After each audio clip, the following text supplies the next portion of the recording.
Today, we're excited to dive into the intriguing universe of one of the world's most controversial and significant revolutionaries, Bhagat Singh. His impact on India's independence movement is undisputed, and his essay, Why I Am an Atheist, remains an evocative and provocative literary masterpiece till this day. Join us as we uncover the engrossing stories behind Bhagat Singh's transformation into a revolutionary. Together, we'll dive into intriguing topics such as how Bhagat Singh's encounters with colonial rule and his age influence his political perspectives and strategies for resistance, the philosophical underpinnings of his views of religion, its role in society, and how these beliefs have fueled his anti-colonial activism. The intended aim of his essay, Why I Am an Atheist, as a counter to critics who charged him with egotism and arrogance, as well as a comparison of his beliefs with those of the Hindustan Socialist Republican Army. Furthermore, we'll explore how Bhagat Singh's atheism coincides with Sikhi, and delve into the relationship between skepticism and anti-colonialism in Bhagat Singh's writings. Throughout our conversation, we'll also discuss Bhagat Singh's portrayal in the media, and as we wrap up, we'll ponder the modern relevance of Bhagat Singh's ideologies in today's global political scenario, a world strikingly similar to the one that Bhagat Singh inhabited. So make sure to watch this until the end to uncover the extraordinary life, convictions, and legacy of Bhagat Singh. So I'm Daniel Elam. I'm an assistant professor of comparative literature at the University of Hong Kong, and I work on anti-colonial thought, mostly from South Asia, but also from North Africa, kind of first half of the 20th century. That includes most famously Gandhi, but obviously more importantly for today, a figure like Bhagat Singh. Just out of curiosity, how did you get into this field and how did you end up becoming the professor at the University of Hong Kong? Because it's always interesting how people kind of go from A to Z, so to speak. I have no idea how I became a professor at University of Hong Kong. So that's a mystery to me still. But the way I kind of found my way to Bhagat Singh was because I was looking for a kind of someone to articulate a sort of radical political philosophy that was the kind of foregrounded egalitarianism, the foreground did a kind of transnational vision or international vision, and was outside of Europe. I mean, I think I had a training in comparative literature as an undergraduate. I kind of ran a number of different kind of leftist bookshops and in kind of info groups. And what I was finding, even though I was very excited about this kind of leftist thought coming out of North America, coming out of Western Europe, was that something was missing, and there was certain, even when it began to speak this kind of cosmopolitan universal language, it still was, as we all know, very limited by its imagination. To put it more bluntly, it assumed that everyone was a white man, a straight white man of a certain class, blah, blah, blah, blah. And it spoke in that universal tone, and it had no consideration for trying to think about any other person in the world through the lens of this kind of now fairly kind of common standard post-colonial critique of Western philosophy. I found that there were certain thinkers in the 1920s and 1930s in Western Europe, and many Jewish thinkers, many Jewish academics working in under or outside of Nazi Germany, thinkers in North Africa, someone like Frantz Fanon, and thinkers like Bhagat Singh in South Asia, who kind of began to critique the political philosophy from the position that acknowledged the multiplicity of people in the world, that tried to articulate a different universal position, and precisely because these are people, figures like Eric Auerbach, Frantz Fanon, Bhagat Singh, who begin their analysis of political philosophy from the position of oppression, and then thinking outward from that. So thinking about thinking about justice, thinking about equality, thinking about egalitarianism, even sometimes questions of liberty or freedom in some iterations, but from the understanding or from the vantage of someone who has been oppressed, and thinking that as opposed to the top-down model of this kind of the canon of Western political philosophy. I found that first in Lala Hardayal, who was the leader of the Ghadar party, which was based out of Punjab in California, and I was very excited about Lala Hardayal's vision for. He had many visions throughout his career, but one of them was this kind of anarchistic world state where it was self-care and care for others was, that friendship was the basis of a really radical revolutionary vision. And then of course I found that in Bhagat Singh, as someone who, a very, very young age, kind of embarrassingly, given how old I am now, was thinking about questions of anarchism, was thinking about questions of taking care of others in the world, was thinking about questions of equality from this position, and with a truly kind of radical view of what the world isn't, and what it should be, what it could be, and also what it should be. And I think that that's where Bhagat Singh's thought becomes really quite exciting. The other thing that I like about Bhagat Singh, the other thing that drew me to Bhagat Singh in particular, is that he is a thinker, not simply because he was 19, 20, 21 when he was writing, but he's a thinker who foregrounded his own learning. So he was not someone who kind of came at political philosophy as though he knew everything, as the expert, the master of having thought through all of the domain of political philosophy, but rather as a student. He really kind of foregrounds his, like, where he's getting his thought from. He changes his mind. She shows us how he changes his mind. And that's really exciting. And that's that kind of what in a different kind of idiom might be called humility. That seems like a really crucial piece of his political philosophy, even if it isn't articulated as such. But the methodology of writing for him seems to me to foreground a sort of humility or egalitarianism through that kind of humility. No, definitely.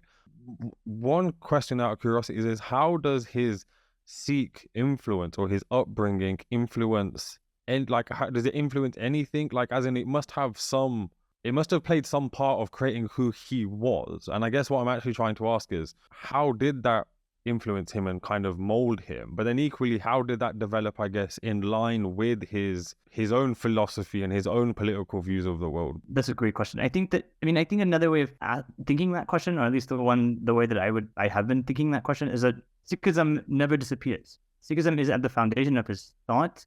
And so when he talks about atheism, when he talks about anarchy, when he talks about these other when he talks about even kind of like a kind of Punjabi identity, Sikhism still grounds him in a number of different ways. I mean, I think the most kind of obvious one is this kind of commitment to a certain type of revolutionary martyrdom in the service of a kind of radical equality. I think these come very, very much from his upbringing as a Sikh and and within the kind of tradition of Sikhism. I would say that kind of through line, and kind of closely related, obviously, the kind of through line of his identity is also very much Punjabi.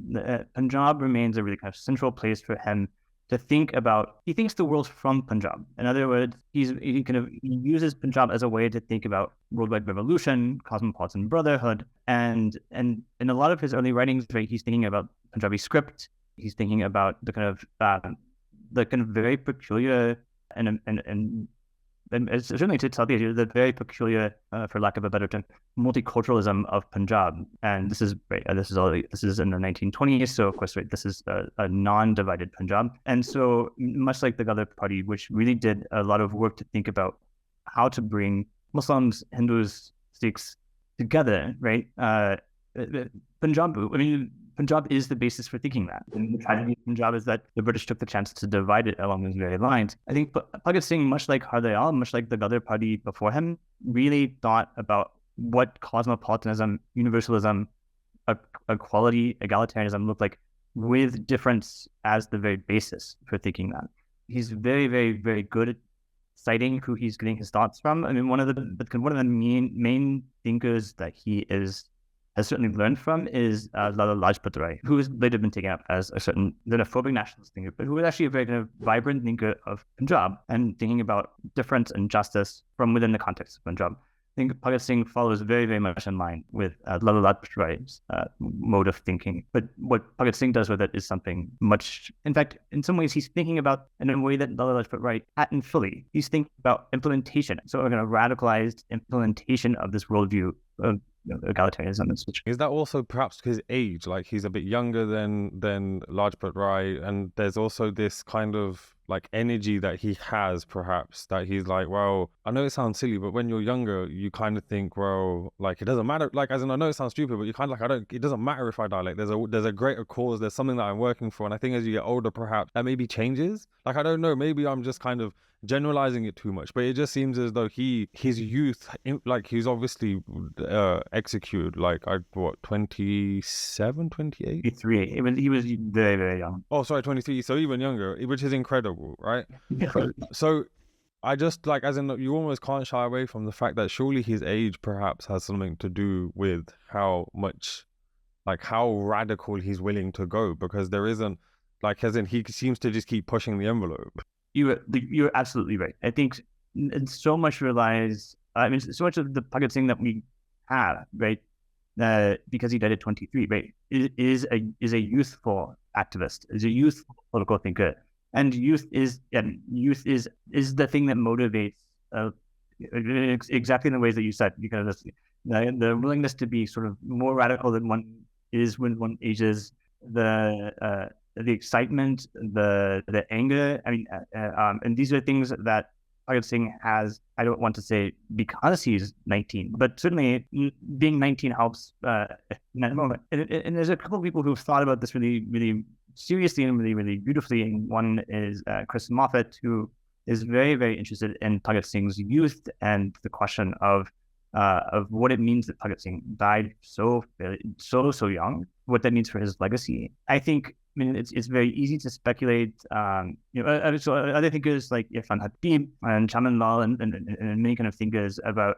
who have really focused on Bhagat Singh. You don't ignore this fact. It's just impossible to ignore the fact that when he wrote 21, when he was writing, there is this desire. I think, imagine what Bhagat Singh. I felt this happens to me too. There's this desire to imagine what Bhagat Singh would have become had he not been hanged at the age of 23, right? Would he have? So some people think, he would have become a communist. So he moved from this kind of experimental anarchism, socialism to a kind of more formalized vision of communism. Would he have become? So in some ways, disappointing by having gotten old happens. And so there's this kind of there's a romanticization of Bhagat Singh, not simply as a martyr, but as someone who could have been something that we wanted him to have been hanged. But I think, despite the allure of that way of thinking, I think you're absolutely right to say this is what grounds Bhagat Singh is Sikhism, is Punjabism, but what really kind of invigorates Bhagat Singh is youth. Just then focusing a little bit more on his kind of atheism and those beliefs then, could you kind of just give us a brief overview, so perhaps in just like a few sentences for those listening, as to what are some of the factors of his atheism? Let's start with atheism. That's the one that we answered. So one of the reasons why Bhagat Singh has a reputation, is known or thought of to be an atheist is because he writes this kind of pamphlet, Why I'm an Atheist, literally shortly before he dies. I think the thing to be careful about is getting stuck at the title. It's a really exciting title. It's a really provocative title. Obviously, Bhagat Singh loved to write manifestos and polemics. So that title is exciting, obviously. But if we look a little bit more closely at the history of what atheism was in the context of the 1920s, one of the ways that atheism kind of existed in the 1920s was as in the same way that we have it, the kind of knowledge that God doesn't exist, right? So it's a knowledge. It's not unlike agnosticism, for example, where we don't know if God exists, right? Atheism is like a firm belief that God does not exist. That form of atheism does exist in the 1920s. I don't want to kind of discredit or disregard that. But I think that if you read the essay that he writes, the kind of atheism that Bhagat Singh is picking up on and the kind of atheism that he's really kind of excited about looks more like what the word that we would use today would be secularism. So in other words, what he's doing is he's saying, so secularism meaning not in the sense that he's denying or affirming the existence of God, but rather that his investment, his commitment to a world where the question of God's existence is a completely irrelevant issue. This is really exciting for a revolutionary stance, right? Because it tells us a few things. One is it says there's no he's not acting in a revolutionary manner on behalf of a transcendent belief. He's acting on behalf of fellow humans, right? They are his brothers, they're his comrades, right? They exist in this world. He can see them, he knows them, or he can imagine their existence, beyond the confines of where he could go. So the other way we can think about atheism, especially in the 1920s, is as would be what we would call now secularism. So it would be a kind of firm belief in the world without reference to God. So it's not a question of whether God exists or not, but simply a commitment to, and certainly for Bhagat Singh, a commitment to a world where God is irrelevant. He might exist, he might not exist. We might know something about him, we might not. But the world that humans can act in, the worlds that humans, Bhagat Singh, must act in, is a world composed solely of humans, right? It's a humanly world. So it's in that. So the opposite of secular as I guess thought out today, would be transcendent. So there's no transcendent guidance for revolution for Bhagat Singh. It's the commitment to his brothers, to his comrades in this world. And one of the kind of critiques that Why I Am an Atheist got at the time is that it sounded kind of cocky. It sounded like Bhagat Singh was sort of overly confident. But I think, again, another way of thinking about that is actually that Bhagat Singh is delimiting the realm of what he can know. We don't know anything about God. We can't. He doesn't. Even if he exists, he exists in a way that we can't know him in this world. And so, what Bhagat Singh is claiming is that every guiding principle of his revolutionary beliefs is based on what he can know, and it's in this world, and that is knowable, right? And so, he's not trying to. And so, the argument of Why I Am an Atheist is, despite the kind of really flashy title, really about a certain type of commitment to the human world, to the humanly world, to other humans, without the need for a transcendent reference. In that sense, it would not be possible to say that atheism and Sikhism would be opposites, because secularism, the kind of debates around secularism come out of an Abrahamic tradition, right? I mean, the opposite of secularism is not Christianity. Plenty of Christians are secular in the sense that they should behave in the world in accordance to their fellow humans. One does good in this world as a Christian, as a Muslim, as a Jew, precisely because we have no idea what God wants, but we know what our fellow humans want or need, right? So within the Abrahamic tradition, right, atheism would be the opposite of Christianity, Islam, or Judaism. Secularism would coexist with it. We would describe how we act. You are absolutely right. I think a really key tweak to that, right, is the role of is Sikhism, which is obviously not an Abrahamic faith, and you are right to. I think it cannot be said enough that it is not even in the model of an Abrahamic faith. One of the kind of key slippery moves that the British make when they arrive in India is to Protestantize all the cultural things that they see, as to make it in the idiom of Christianity. So when they see something that is Hinduism, then they say Hinduism must be like Christianity. Sikhism must be like Christianity. So it becomes a religion.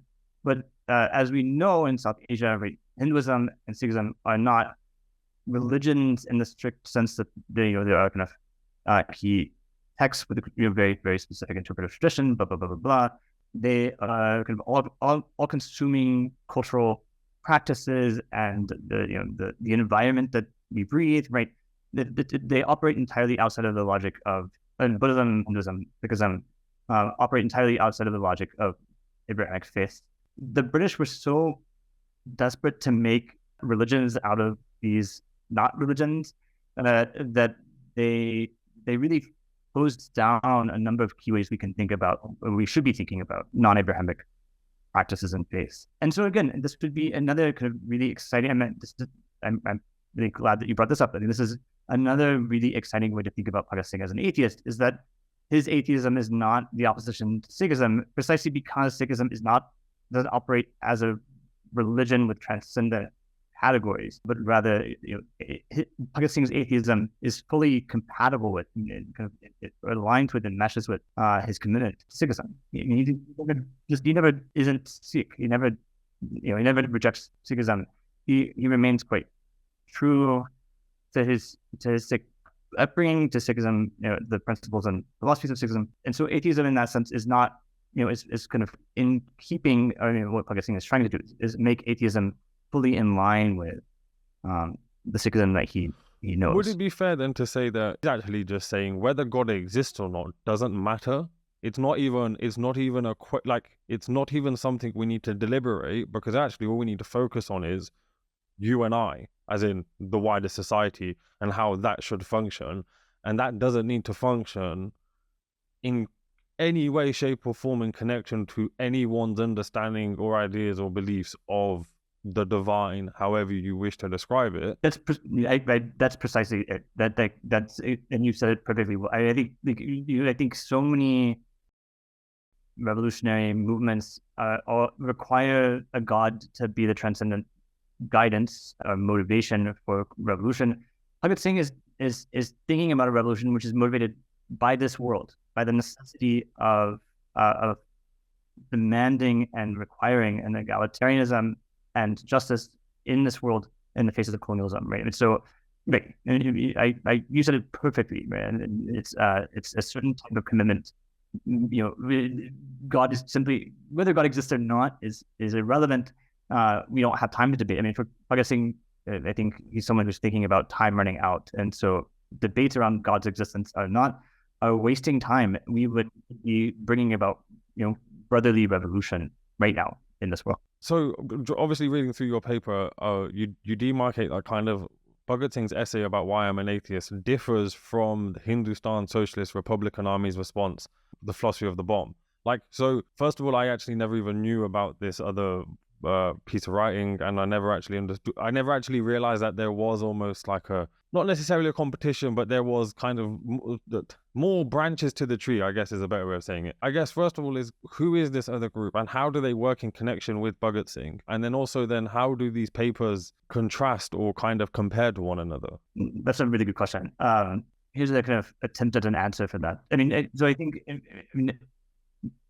much like Indian anti-colonialism more broadly, right? There are so many different competing visions for what a post-colonial, independent India, Pakistan should look like, right? So you have anywhere from Gandhi's and Swaraj to Nehru's Congress Party to Jinnah's creation of Pakistan, as a kind of way of protecting Muslim minorities. They kind of get filtered into, or they kind of get labeled revolutionary, moderate, Gandhian, and these are helpful categories for kind of clarifying a little bit of things, but then they kind of ignore the fact that within each of these categories there are competing visions. I mean, so even Gandhi agrees with Gandhi about as often as Bhagat Singh does, which is to say almost never. But even within the kind of revolutionary party, the Hindustan Socialist Republican Army that Bhagat Singh is, in some ways one of the founders of, there were constant active debates around what revolution should look like. And so, those the most obvious and the factual inspiration for the HRSA is the IRA, the Irish Republican Army. But Bhagat Singh and Chandrasekhar Azad and his colleagues, right, obviously knew that things that were working are the things that should work in Ireland are the things that could work, or the things that the tactics of the IRA couldn't be replicated exactly one for one. They had to be reimagined for a South Asian context. And so, although you see a lot of HRSA members really admiring and taking notes from the IRA and also from the Bolshevik Revolution, what Bhagat Singh is and many basically the entire crowd of the men who make up the HRSA and also the women are having these constant debates around what revolution looks like. And there aren't any agreements. But I think one thing that the HRSA does really excitingly, unlike the Congress Party perhaps, is that it doesn't attempt to resolve those. I mean, there's all Aparna Vedic is written about these kind of long afternoons filled with debates around how many eggs you should eat for protein. Is our eggs kind of appropriately? Is it an appropriate protein for bodybuilding Hindus who also want to be vegetarian? Bhagat Singh cares a little less about that, but is happy to engage. There's they're watching a lot of and they're watching not simply the IRA and the Bolsheviks, but they're also looking at a lot of protests coming out of North America, or at least the kind of version that gets out of the US. So I mean, and so one of Bhagat Singh's favorite films is Uncle Tom's Cabin, which is sort of surprising given that Uncle Tom's Cabin is about white women feeling good about not having slaves. Bhagat Singh is rethinking the film, rethinking the text for what it could mean to be revolutionary. To get back to your question, sorry. If there is a kind of stance that the philosophy of the bomb takes to the HRSA, the kind of primary HRSA manifesto, it's a manifesto. It's a proper manifesto. So it makes demands. It envisions a world. It kind of creates a community of people who are on the side of revolution, on the side of anti-colonial activism, and identifies who the enemy is, and also and most importantly, identifies the method. Right. This is the text that says them apart from Gandhi. This is the response to Gandhi. Why an atheist, on the other hand, right, is it appears at first glance to be a manifesto, but it's much more of a kind of meditative essay on how one imagines oneself, how one cultivates oneself as a revolutionary. And so whereas the kind of philosophy of the bomb is sort of making very, very clear statement demands and explaining the kind of outward-facing vision of the HRSA, why I'm an atheist is while still very kind of confident a text is very much invested with something sort of quieter. It's about it's about kind of orientation towards the world, orientation towards others, in that sense. So they're not, and by any means, opposing texts. And in fact, I think the most exciting way to read them is together, as kind of trying to bring about the same vision, but in two very, very different ways. Just you discussing the film that Bhagat Singh liked. Now, I actually hadn't written this down, but it's come to me just while we were talking, which is like I remember being a child, and one of the, well, when I say a child, a bit younger, and I just remember watching for the first time The Legend of Bhagat Singh, which is kind of like obviously a very, very famous film, and it's actually now on YouTube free to watch completely, which I thought is quite incredible. And I started watching it the other day, and I think actually that's what led me to end up reading the paper, because I was like, why? Because I know there are obviously historical inaccuracies, but I was also just like, I'm going to waste 2 hours watching this. Let me read something instead. So anyway, ended up to your paper, and here we are. My question is, how accurately does the media portray, like, that film can be an example, and I'm sure there are plenty of others, but like, how accurately does the media portray who Bhagat Singh is? Or is it, or as you were saying like earlier, because he died so young, there is huge scope to kind of reimagine him almost? I think maybe you should spend 2 hours watching films on YouTube. Much more rewarding. In the film that I absolutely love is Rang the Basanti, which is a bit more recent, but now increasingly not so. And that's a film which takes a lot of creative license with the HRSA story, Bhagat Singh, Chandrasekhar Azad.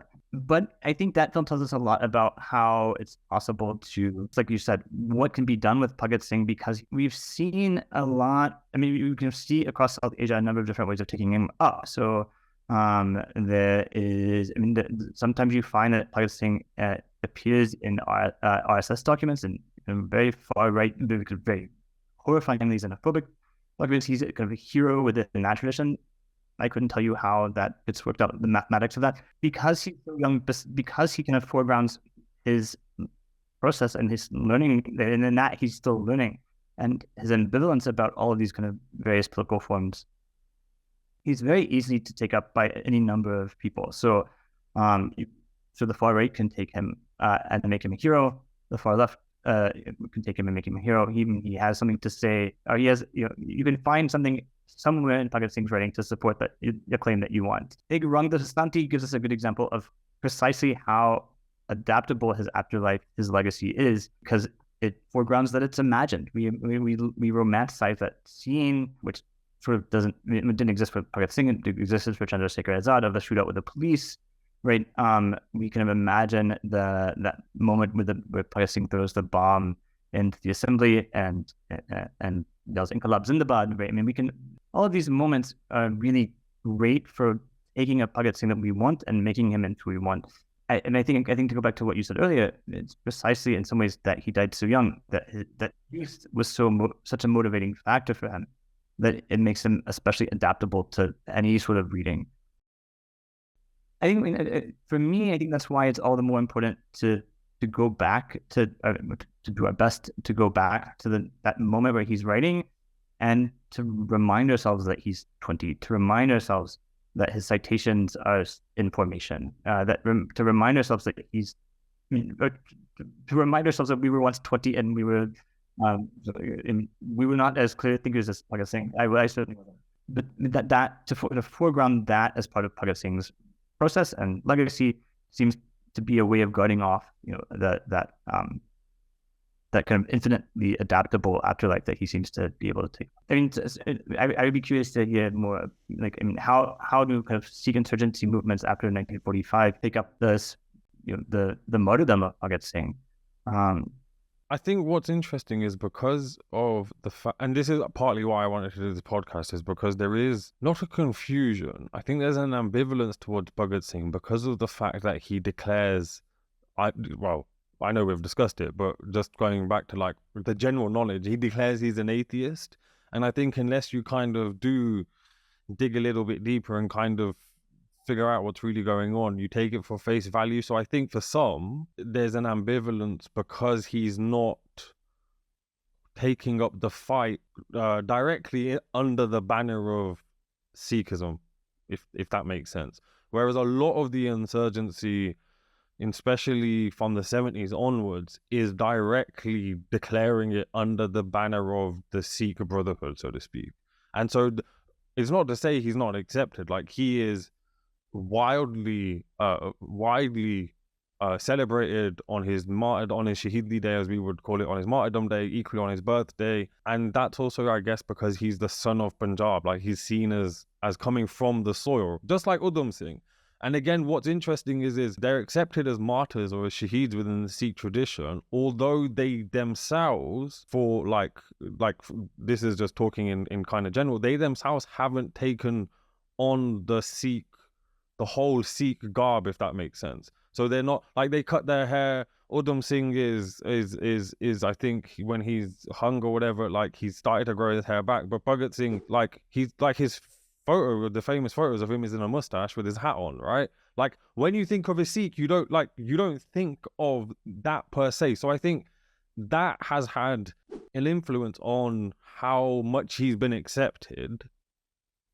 But I think that's also, if like being quite frank, I think that's also a disservice because it's not actually appreciating him in his context. Like, and actually the other thing is even the insurgency post independence, especially during the 70s and 80s, there are loads of people who take up the call to arms, who also are Sikh, but don't necessarily visually keep a turban or grow their beard. So it's just interesting to see how almost allegiance to the philosophical outview almost dictates how much then they're accepted or not. But it's very overlapping, because they're also accepted because they're from Punjab. They're also accepted because they're fighting colonial oppression. They're not necessarily then accepted because, in Bhagat Singh's case, he declares he's an atheist. And so, yeah, hopefully with this podcast, we can kind of make people think a little bit more, and maybe perhaps like we'll change something, or somebody somewhere will think twice about this. You're right. The most famous picture of Bhagat Singh is the mustache and the jewelry. I would say maybe the second most famous picture of Bhagat Singh is when he's in jail and he's wrapping his turban. I mean, he's growing his hair back, and so he retains a commitment to Sikhism, and there are ways that could kind of foregrounded in iconography of him after his death. But I mean, you're absolutely right that there's this kind of weird tension between the trilby wearing kind of white earring, Bhagat Singh, and the devout, I mean, the kind of fairly devout Bhagat Singh in jail, who is practicing. I'm going to blank on the author, but then there's a long tradition within Judaism of Jewish thinkers.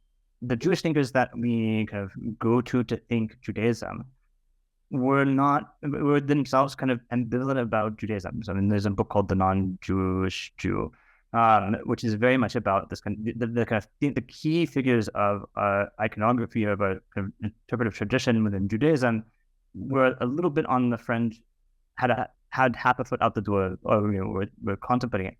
I think maybe, I mean, that you might, I wonder if the same case might be made for Sikhism, that the kind of most vibrant thinkers of Sikhism had a sort of ambivalent, or appear to have a sort of ambivalent relationship to Sikhism. So you don't, which makes them really vibrant thinkers. They can think the contours of what Sikhism can do. They can think about the porous contours of its practices, and that makes, I mean, that in some ways, so the canon of thinkers isn't at the center, but rather at the periphery. But I think what's interesting, just as we're talking, is that Bhagat Singh comes across as someone who could be like you or I. Like, he doesn't have to be living in 1919 or like when he's executed then, but I think he doesn't need to be living at that point in time. And I think what's interesting is we idolize him or appreciate him for what he's done and kind of obviously the steps he's taken, but actually that's just him as a Sikh in a colonial world responding to everything that's going on around him and responding in whichever way he thinks is fit, full stop. Like him, whether like as in his. So I think the problem is looking back at history, everyone loves to get their measuring stick out and be like, oh, well, he's this much of a Sikh, or he's this much of a Punjabi, or he's this much of a whatever it is, or their idea of a man, or their idea of whatever it is. But actually, just like we are today responding to just the environment around us, he's doing the same thing. And I think you're right. If we don't go back to that point, we don't actually, like, we can't understand him because we're viewing, like, we're almost trying to view him rather than like see in his head. Like, we're almost trying to look at him in the box rather than try and get in the box with him and go, all right, what's going on in here? Like, what are you actually trying to do, right? One question that I also wanted to ask you is, do you think his kind of atheism or his type of atheism, so to speak, is also a reaction to obviously the British Empire in Punjab at this point? Jallianwala Bagh happens and he's obviously going to hear of it. But my question is actually, the British Empire is very much God save the king and God save the queen, and it's like Christianity and it's God, and there's everything is under this banner of like they're doing it for the greater cause. Is the atheism in some way a response to that, or actually we've seen the destruction that can occur and the oppression that can occur under this form of religion, godliness, whatever you want to call it? And actually, he's almost saying, like, he's actually just rejecting the whole thing. He's saying we can't, like, we're not taking that same stance. Yeah, I think that's a really, really fantastic way of thinking about it. And especially because, as you said, the kind of one of the organizing principles of the British Empire is to religionify the people it conquers, and then to create the division. So that it worked very well in the case of India to create this kind of impossibly unbridgeable gap between Muslims and Hindus, which the British kind of are able to fabricate from very little scraps. Or in Ireland, right, this kind of to say that there's some kind of unbridgeable difference between Catholics and Protestants, which has to be, which the British Empire so graciously intervenes. And in the context of South Asia and the British Raj, Sikhs occupied this kind of very bizarre position where they were the most manly of men. This was not reason then to admire or give equality to Sikhs, but rather to, in that case, quite horrifically, to put a lot of Sikh soldiers on the front lines in front of white men on the battlefield of World War I. And so in addition to this kind of divide and conquer mentality around religion that the British Empire is able to kind of Christianify everything and then divide it, Sikhism then carries this additional kind of weight of masculinity and violence in some sort of way, manliness, that the British really fetishize, but in really kind of to very cruel ends. And so think Bhagat, and Bhagat Singh is someone who actually is sort of brawny. He has one of the many things I like about Bhagat Singh is that he is very much 19. He has crushes on Bollywood actresses. He is, and when we see pictures of him in jail, he's kind of lanky. He's not that, sort of consciously refuses to be that image the British Empire wants Sikh men to be, and is very. I think precisely in that image of him with the trilby and the mustache, is able to really push back at those really nasty, really nefarious stereotypes the British Empire sort of blindly relied on after they created them themselves. I mean, I think you said a few minutes ago that Bhagat Singh could look like either you or me. One of the ways that Bhagat Singh gets picked up in a kind of in his afterlife, and in a way that we might be a little bit more critical of, is that it's precisely that image of him in the trilby and mustache which makes him actually look more like me. And this was it was precisely that he was able to pass as white in a very in this moment where the police confront him, he's able to pass as white, that then becomes a certain type of celebration of the kind of the wheatish, the light skinnedness of Punjabis. And I think that really took on a kind of, in the first instance, that was a kind of sort of in opposition to Gandhi, who was, kind of doubled down on a certain type of stereotypical image of a man, like a slightly emaciated man in a khadi plait. Bhagat Singh is white but not white, and part of his allure. I think if the kind of opposition is Gandhi, and it's Bhagat Singh's Inqilab Zindabad, worldwide revolution, and that's the cosmopolitanism of his photo versus Gandhi's very provincial Indian-looking, stereotype Indian-looking performance. That would be one thing. But I think one danger of Bhagat Singh's legacy is that it takes a certain type of colorism and privileges the lightness of his skin, which has, as we know, really, really nasty effects within South Asia. Part of the kind of myth of Bhagat Singh is that he can pass as white at this moment of really daring. Bhagat Singh was a great publicist. He knew how to get himself attention, and that photo was so staged and so brilliantly so, right? So someone like Kamal McLean has written about how that photo, along with because it circulates next to a photo of Rajguru, that photo is a PR campaign, and there's one that Bhagat Singh does himself. I think he knows what he's doing. Perhaps with the ego of a 19-year-old, he knows what he's doing. But he's very, very self-conscious about what an image, what a photograph, what a portrait does when it circulates in the world. And yeah, you're absolutely right. It does work, and that trilby and that mustache do a certain type of work that something else might not. Yeah. One question that I have to ask is what radicalizes Bhagat Singh? Because this is what is interesting to me is obviously he's like 19, 20, whatever, when kind of things get a little bit hotter, and he dies extremely young. Most teenagers aren't thinking about fighting like the New World Order, so to speak. They're more concerned with, I don't know, like finding a girlfriend or something. Like, what is it that actually radicalizes him to go, hold on, I'm not going to, like, I'm paying attention to things that are a lot bigger than just me, especially when as in, he's not necessarily coming from the worst of backgrounds either. So like, what is it necessary? Like, is there one event that triggers him to go like, I've had enough? Like, a lot of people would argue it's Jallianwala Bagh that is the thing. I don't know necessarily whether the timelines match in terms of his kind of political thought and everything, but is it a progress, or is there a point where he goes, all right, I now need to focus this way? That's a good question. So I think he was, if I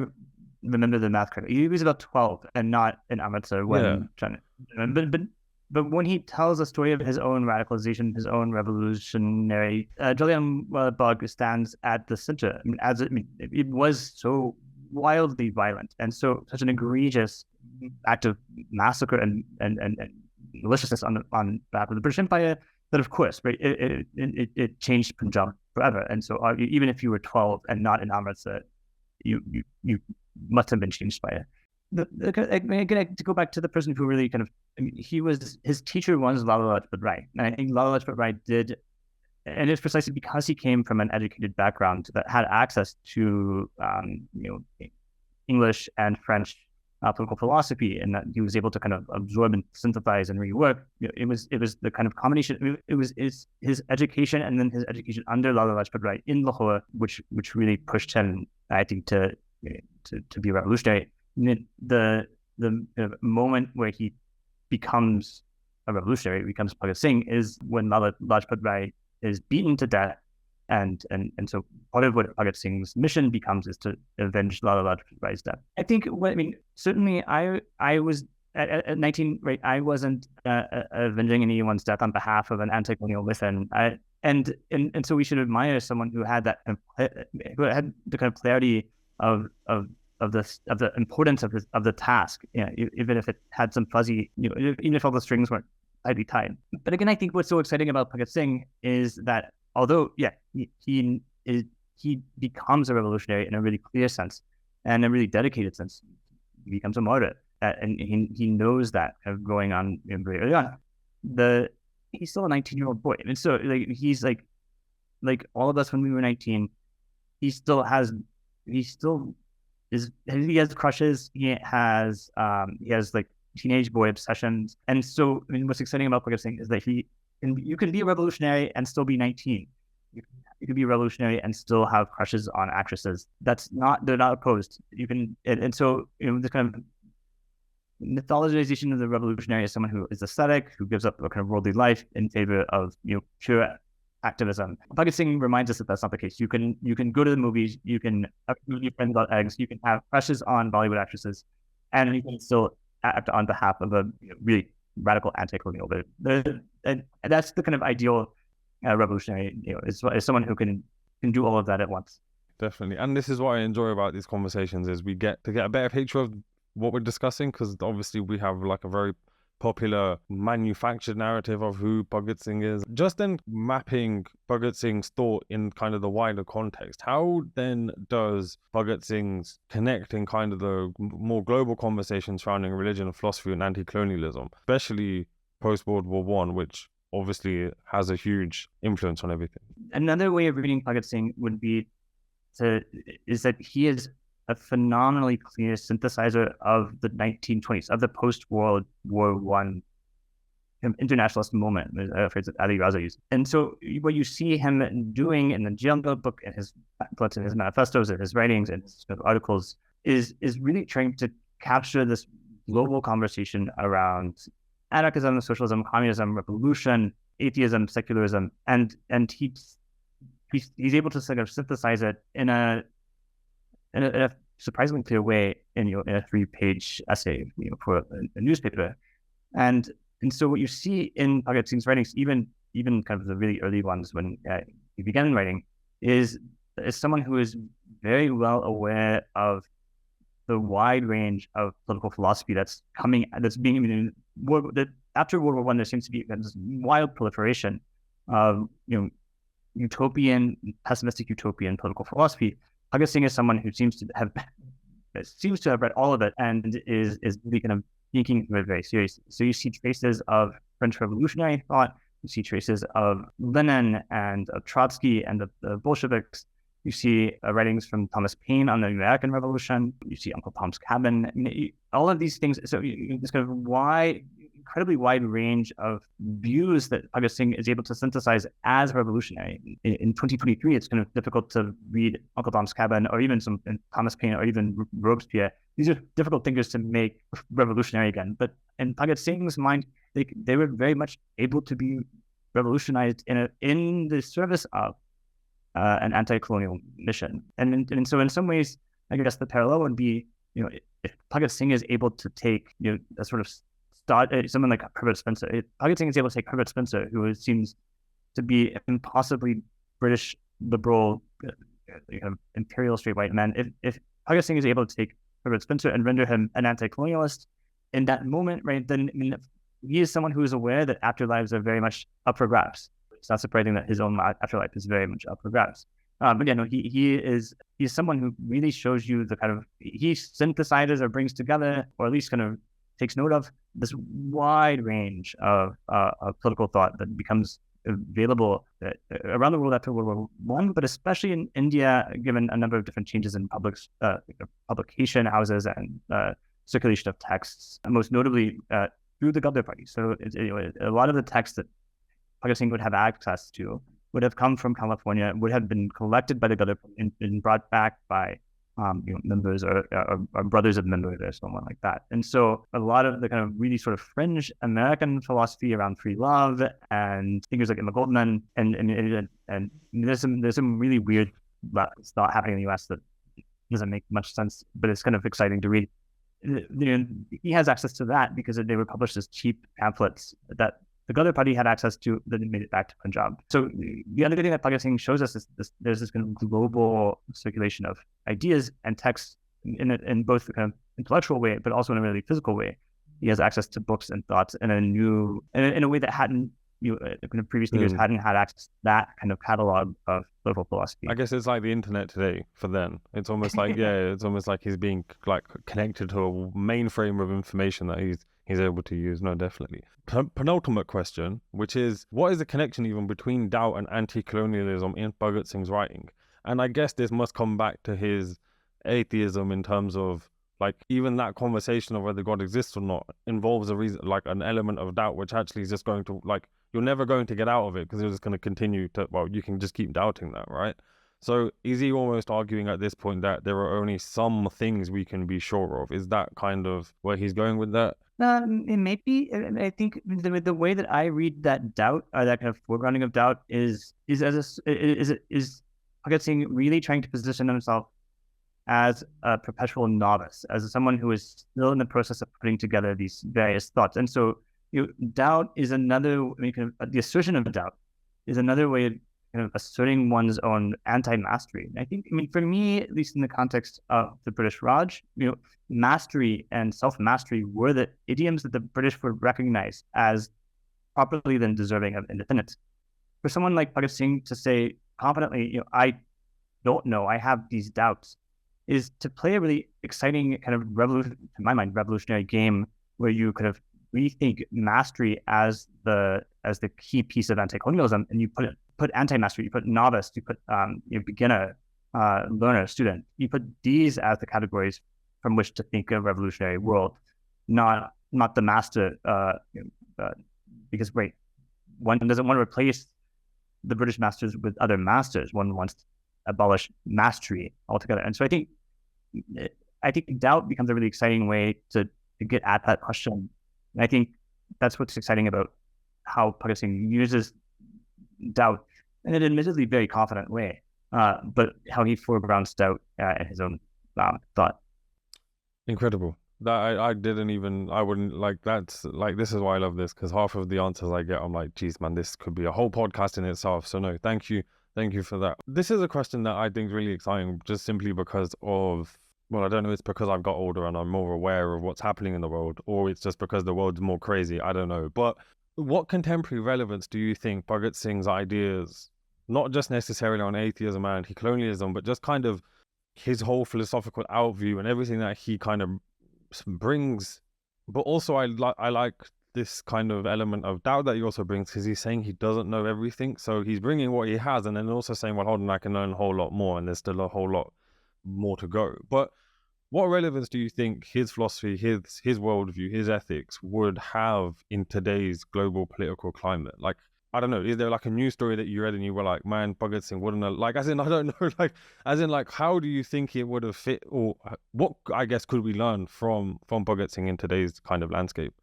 I don't want to overstate the case, but I don't know if, I would certainly say that we are not yet out of a colonial world. And so the anti-colonial vision that Bhagat Singh lays out in the 1920s is very much against the world that we still inhabit. The British Empire in its kind of most formal ways, it has kind of dried up, but we live very much in a colonial world, either with new colonial powers or the economic and political aftermaths that still structure a very colonial and hierarchical and oppressive world. And so it's not that reading Bhagat Singh is like a glimpse into some kind of past that we don't live in anymore. I think his work is still very much like Frantz Fanon, right, who is kind of much more, who's really been taken up around the world in an exciting way, in a way that he deserves to have been all along. Bhagat Singh is describing a world we still live in. It might not have the British Raj as its outward-facing features, but the world of oppression, the world of injustice, the world of hierarchy is very, very much alive. And so reading him is not peeking into a time machine. It's giving us another way of reflecting on the world that we inhabit ourselves. I love that. I just want to check. I've gone through 90% of the questions that I had prepared for today. Obviously, we've been talking for over an hour. I just want to check, is there anything that you wanted to include, or you think we've missed over, or anything else that you think is just worth mentioning? I think it's worth pointing out. I think it's a huge part of Bhagat Singh's relationship to Sikhism is his commitment to Shaheedi, and the martyrdom remains at the core of his political belief, is very much indebted to Sikhism, and has an incredibly vibrant tradition within Sikhism. So in some ways, his commitment to Shaheedi is very much a re-articulation of his commitment to Sikhism. The way that he reimagined Shaheedi, the way that he reimagines martyrdom in the context of rethinking doubt and rethinking atheism, is that his martyrdom is an end unto itself, right? So Unlike, perhaps departing from other ways of thinking Shaheed, where one's death matters after it, and you have some sort of transcendent control over the future of yourself. Bhagat Singh is very, very clear that at the moment he dies, he dies. And although that moment is a moment for him of martyrdom, it's not one of transcendent martyrdom. It's one of very much of that moment. So that's a really exciting way that he thinks, or he rethinks, or is trying to rethink this kind of collaboration of, he's trying to think secularism or atheism very, very much in line with a commitment to Sikhism. And I think that Shaheed, I think that martyrdom really stands at the core of that and shows how he's doing that. It's interesting how he's, I guess, not reimagining it, but trying to think of how it plays a role in what he's doing, because obviously, like, that is the central role to Sikhism. And then so for him, view it as just that's the end of it in itself is, I guess, to some degree, and it that also kind of is a continuation to some of, actually, because the motivating factor for Shaheedi per se is just the act. It's not about the reward, if that makes sense. Or there is no reward, like, as in, you're not doing it for X or Y. And so it's just interesting to see how he then applies those concepts in a world that we're still inhabiting, because then that raises very interesting questions about, actually, well, how do you implement that type of philosophy, that type of outlook in today's world? And yeah, I guess we could leave it at that open-ended question. I think the way that you put it was absolutely right. I mean, I think it's very much a question of, martyrdom is a value in and of itself, not a value accrued after the fact. Yeah, and I think that's what it's saying. It's really energizing that tradition.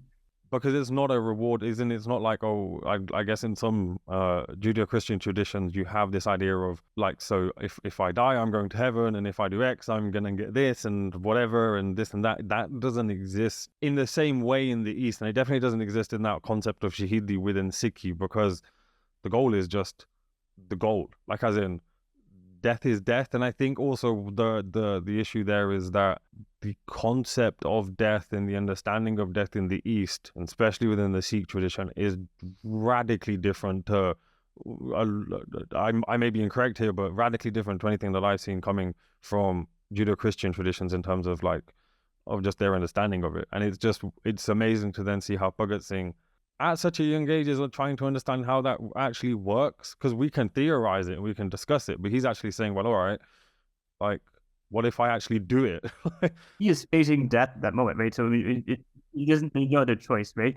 I mean, the kind of closer reference, especially for Shaheed, is Islam. I mean, and again, this is Shaheed, martyrdom receives its reward after by the life that one will be given after death. That is the logic of Shaheed within Islam.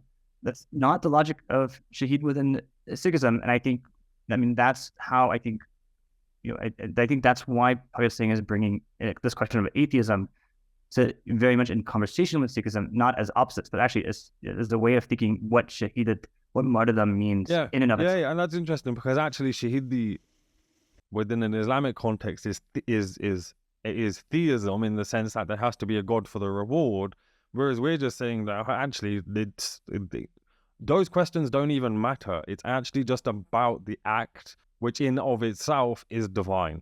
Like, that's it. That is it. Yeah, no, I was going to ask you something else, but then I got interested in that and we went the other way. But no, I can only just say thank you. I've enjoyed this. Thank you so much. Thank you. I really enjoyed it. No, so thank you. No problem. Thank you. I just think, like, it's great. Like, as in, once the conversation starts going, you could be here for hours. So yeah, no, thank you so much. Take care. Take care. And that's a wrap for today's podcast episode, folks. I hope you enjoyed listening to it as much as I enjoyed creating it. A massive shout out to our awesome YouTube members, Vishal Kuldar, Sanji and Jagraj, Raj Saran, Kulbir Singh, Ricardo Kular, Wushu Man, Not Devan, Pujangi, Hummejit Singh, Amanveer Mandir, Hunter Hid, Radhaji Kaul, Gurmeet Danjal, Gary Parmar, N Singh, GS and Jazz Dillon. Let's not forget also our amazing Patreon members, including Neo B, Hernan Pazano, Jazz Dillon, Gurpreet Singh, Gurdeep Bath, Himmat Singh Khalsa, Anish Man, Ramneek Kaur, Mani Singh, Rav Singh, Yasmin Jaswal, Ramneek Kaur, Gagan Singh, and Gurpreet Dunjal. If you're passionate about the work I'm doing and want to support it, consider becoming a paid YouTube member to unlock some cool features or join our Patreon community. You can find the links in the description below. Thanks again for tuning in, and I can't wait to bring you more exciting content. See you in the next one.